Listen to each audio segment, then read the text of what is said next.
తన ఇంటిపై జరిగిన దాడి, ఆ తర్వాత పోలీసులు వ్యవహరించిన తీరుపై సమగ్ర విచారణ జరిపించాలని కోరుతూ మాజీ మంత్రి అంబటి రాంబాబు జిల్లా ఎస్పీకి 2 వినతి పత్రాలు అందజేశారు.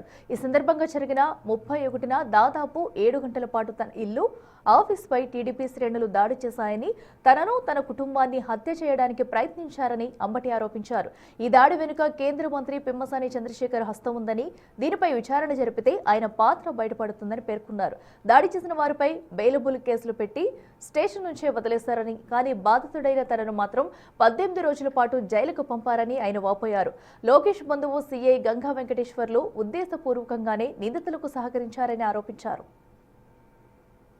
31వ తారీఖున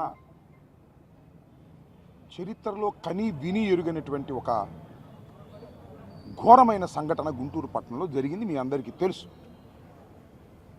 బహుశా ఆంధ్ర రాష్ట్ర చరిత్రలోనే కాదు, భారతదేశ చరిత్రలో కూడా ఇలాంటి అరుదైన సంఘటనలు జరిగి ఉండవు అని నేను అభిప్రాయపడుతున్నా.